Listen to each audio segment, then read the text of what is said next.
Hi guys, welcome back to our channel. நான் உங்கள் தமிழச்சி. இன்னைக்கு நம்ம சேனலில் மாரி செல்வராஜ் அவர்கள் எழுதிய தாமிரபரணியில் கொல்லப்படாதவர்கள் சிறுகதை தொகுப்பிலிருந்து 10வது சிறுகதை தான் பார்க்க போகிறோம். வாங்க கதைக்குள்ளே போகலாம்.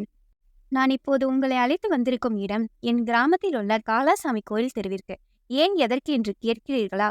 இன்று எங்கள் மதிப்பிற்குரிய தோழர் திரு ராமகிருஷ்ணன் இறந்துவிட்டார்.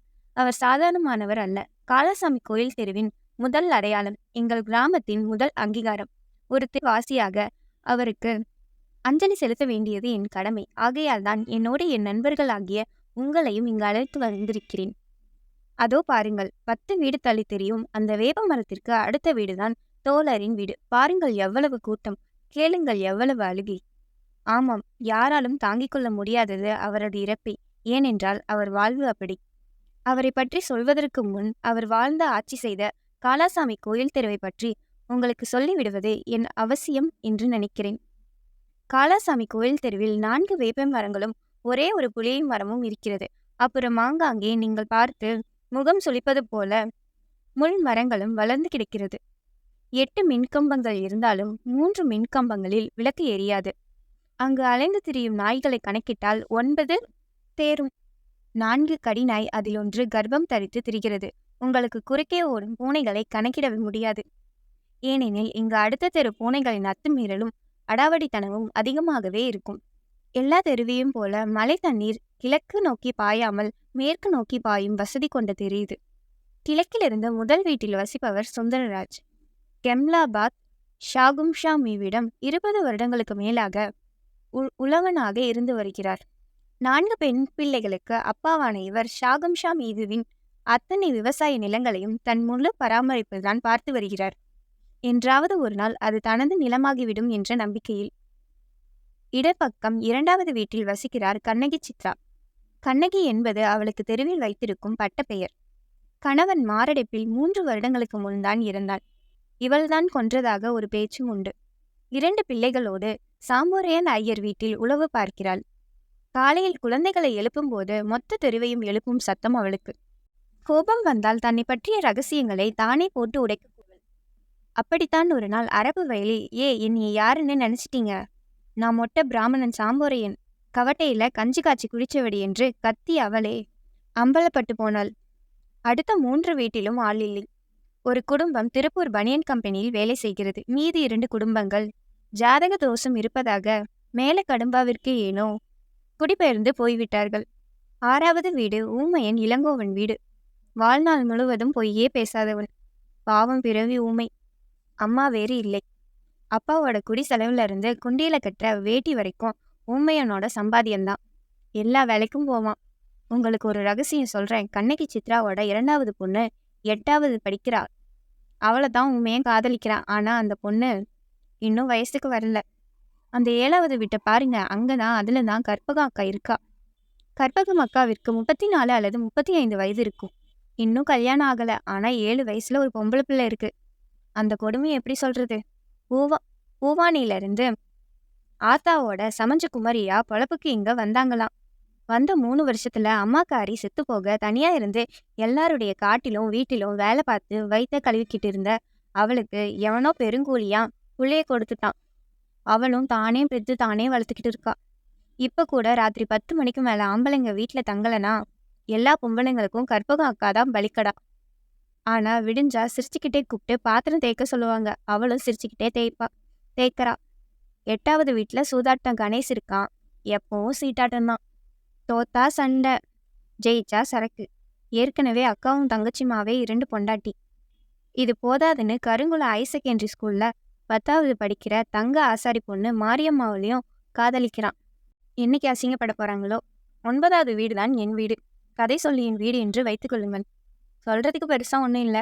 அம்மா சமைச்சிக்கிட்டு இருப்பா, அப்பா என்னை திட்டிக்கிட்டு இருப்பாரு, ஆச்சி என்னை தேடிக்கிட்டு இருப்பா, எங்க நாய் சுரேஷ் எப்பவும் போல குழச்சிக்கிட்டு இருப்போம். அவ்வளவுதான். அடுத்த வீடு தங்கராஜ் மாமாவின் வீடு. தங்கராஜ் மாமா நெய்வேலியில் வேலை பார்த்தவர், மாமா கோயம்புத்தூரில் வேலை பார்த்தவர், மாமா திருச்சியில் வேலை பார்த்தவர், மாமா நாமக்கலில் வேலை பார்த்தவர், மாமா தஞ்சாவூரில் வேலை பார்த்தவர். ஆனால் என்ன வேலை பார்த்தார் என்பது எனக்கு சத்தியமாய் தெரியாது. எனக்கு மட்டுமல்ல, அவரோட கடைசி பொண்ணு அந்த முட்டைக்கண்ணி ராஜி கூட தெரியாது. நீங்கள் நினைப்பது போல ராஜுக்கும் எனக்கும் ஏதாவது அதுக்கு வாய்ப்பே இல்லை. அவள் ஏற்கனவே பள்ளிக்கூடத்திற்கு எதிரே பெட்டிக்கடை நடத்தும் முருகேசனை காதலிக்கிறாள். அடுத்த வீடு கோவிலுக்குரிய வீடு. அதற்கு அடுத்த வீடு பூசாரி தாத்தா வீடு. அதற்கப்புறம் அந்த வேப்பமரம் உள்ள வீடுதான் தோழர் ராமகிருஷ்ணனின் வீடு. தோழர் ராமகிருஷ்ணன் எனக்கு தாத்தா முறை. எங்கள் ஊரின் முதல் கம்யூனிஸ்ட் அவர்தான். அதுவும் எப்படிப்பட்ட கம்யூனிஸ்ட்னு நினைக்கிறீங்க? ஆகஸ்ட் 15 இந்திய சுதந்திர தின நாளில் வீட்டின் முன் செங்கொடி ஏற்றி மார்க்ஸ் படத்திற்கு முன் உள்ள சாக்லேட்டை எடுத்து எல்லோருக்கும் கொடுப்பார். கடவுள் நம்பிக்கை இல்லை என்றாலும் கோயில் கணக்கு வழக்குகள் எல்லாம் அவர்தான் பார்த்து வந்தார். வயது 55 ஆனாலும் இன்னும் மீசை நரைக்கவில்லை. ஊரில் முதலில் கண்ணாடி அணிந்ததால் அவருக்கு குழந்தைகளிடம் கண்ணாடி தாத்தா என்ற பெயரும் உண்டு. ஊரில் இந்த தெருவில் நடந்த எல்லா நல்ல காரியங்களிலும் அவரது உழைப்புதான் அதிகமாக இருக்கும்.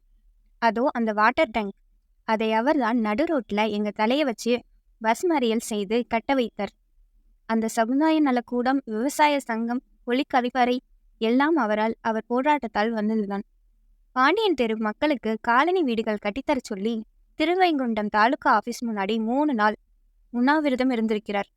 வெள்ளத்தை பார்த்துவிட போன முதல்வர் எம்ஜிஆரை பார்க்க போகாத ஒரே ஆள் தோழர் ராமகிருஷ்ணன் தானாம்.